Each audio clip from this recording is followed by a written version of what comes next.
All right, we're going one and done, 15 minutes. Start here in the front, Austin. Go ahead. Jim, from your perspective with Denzel's injection, is that avoidable? Is that something you can work out? What did you make of that play there? It's unfortunate.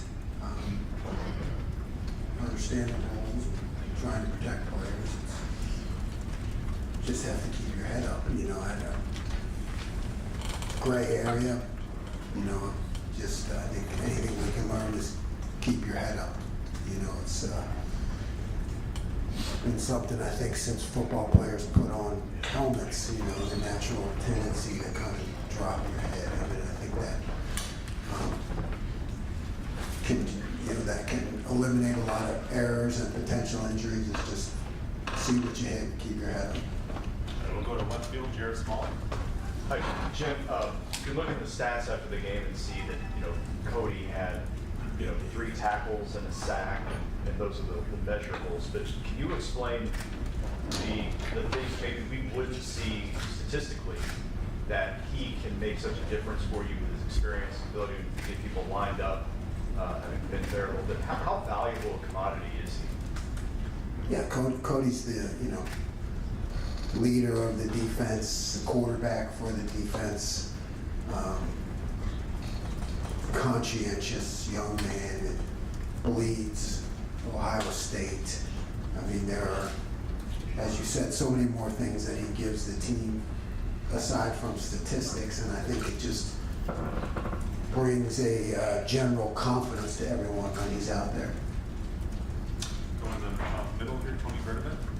Jim, having somebody like Jermaine Matthews, I think some people would call that a luxury. I think it's more of a necessity in today's game. I know you weren't concerned about him coming onto the field, but what did you think of his response? How did he stay? How did he stay ready? And then, do you agree that it's a necessity to have something like that? Yeah, I mean, this is a long season. Strange things can happen, unfortunate things. So depth is critical. Yeah, Jermaine is in that area I've talked about before of guys who, might not be a starter, but in our mind, he's considered one.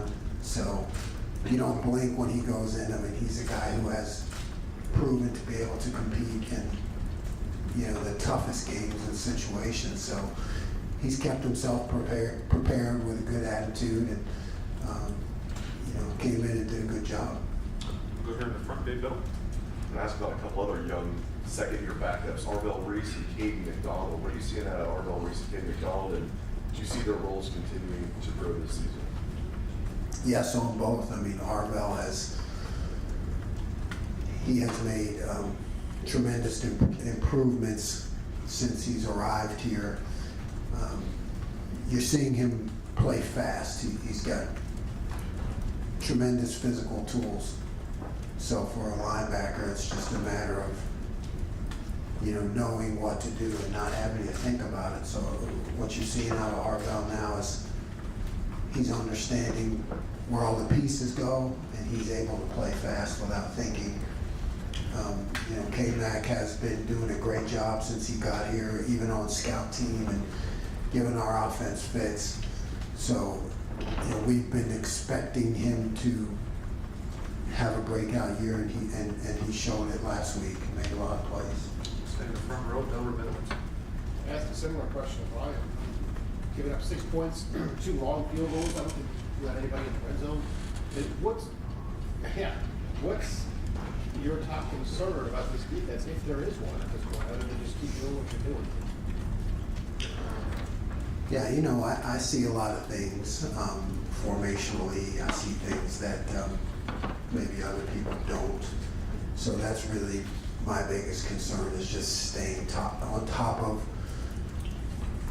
things that maybe didn't show up in the game, but I saw the possibilities for, down the road, and how other people are going to scout us, and self-scouting, and, seeing what I called, and how I can have those, more change-ups available when we need them. But it's just trying to look at every play and seeing what we did, which for the most part has been good, and what are the other things that can come off of it, however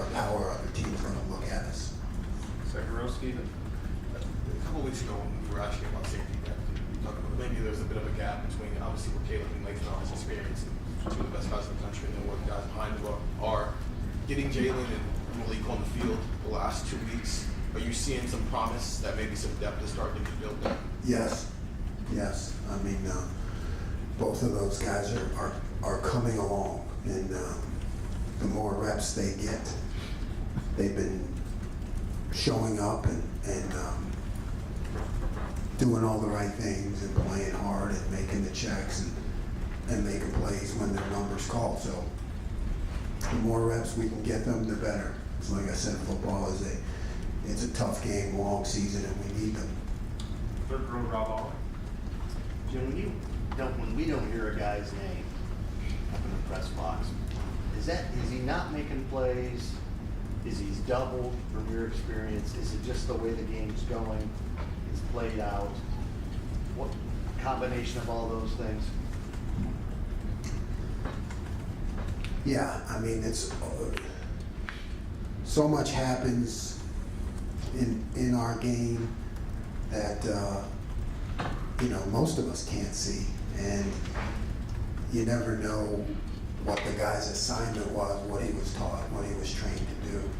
So it all comes down to the evaluation by the coaches, and we have those iPads now, so we're getting everything in real time.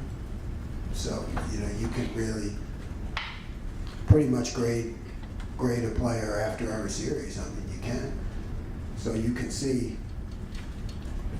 what his value is to the defense based on the call, but whether his name gets called or not is really not important to us. It's more of how is he functioning in the scheme.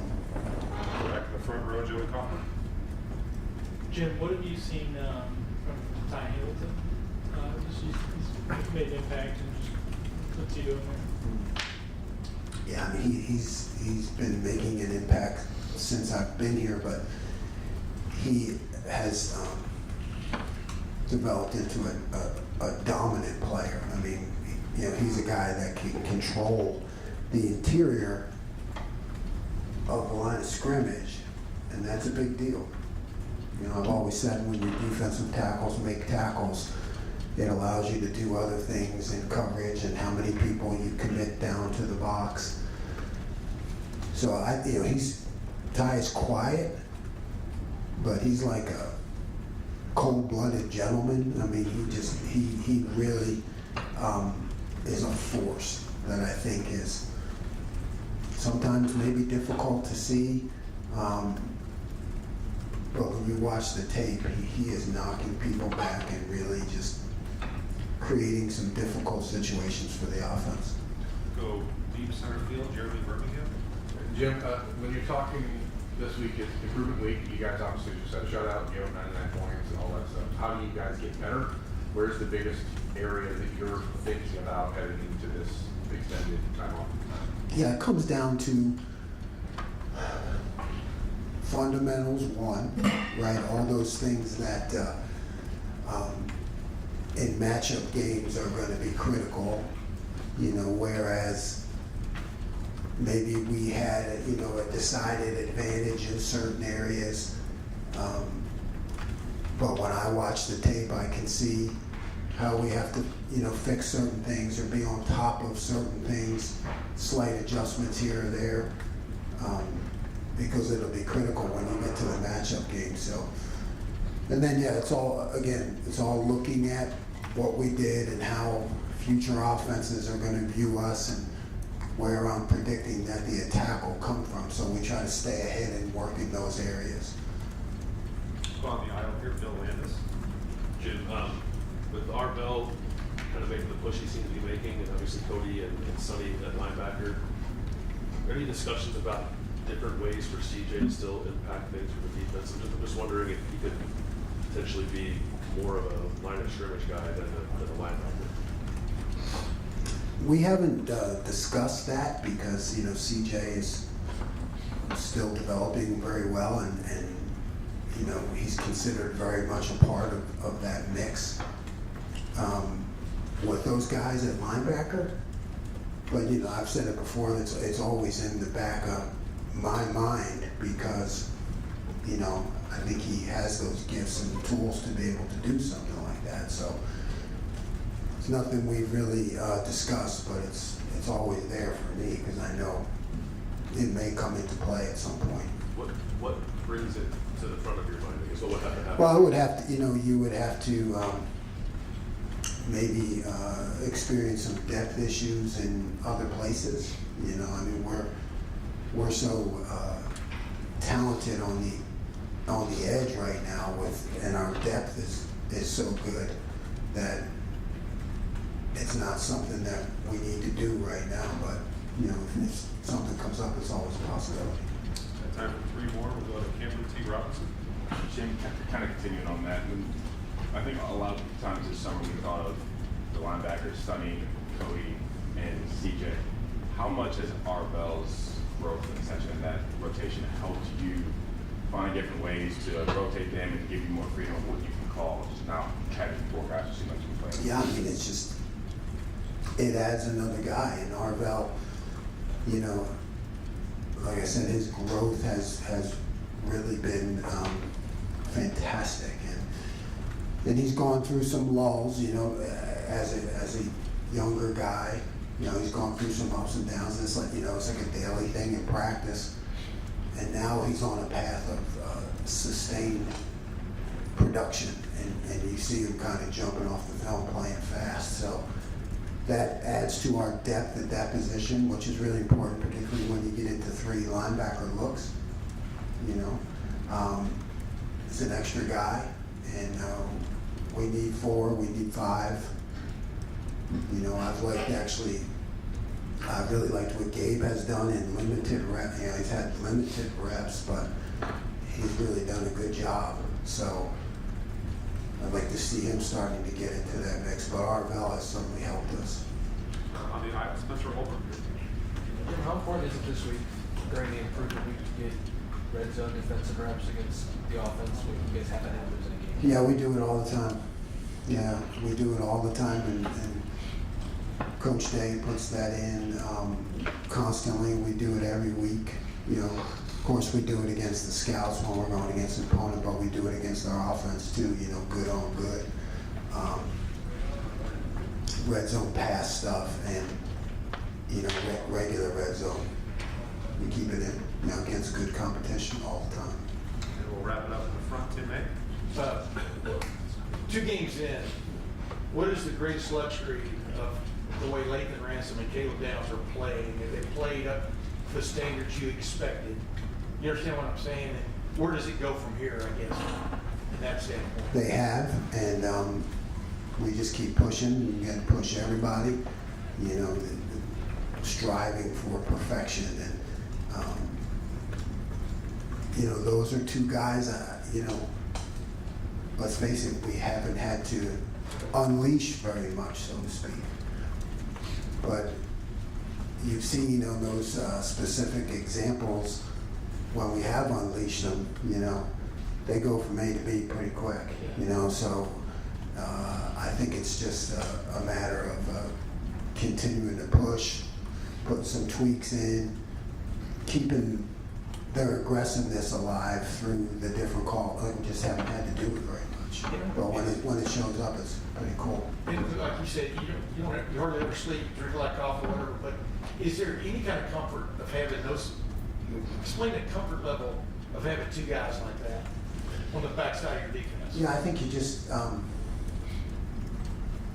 don't want to say take it for granted, but you don't sweat it. I mean, it's just, you know you can go in to those 2 and say, hey, this week we want to do it this way.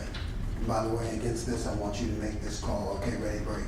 You know what I mean? You know, when you have to put in these slight adjustments week to week, it's not something, you know, so, oh man, can that guy handle that? You know, you just kind of roll. Okay, here's what we're going to do. And then, okay, got it, coach. And that's it. So it certainly makes it easier to make adjustments. Thanks, Jim. Thank you. Thanks, Jim.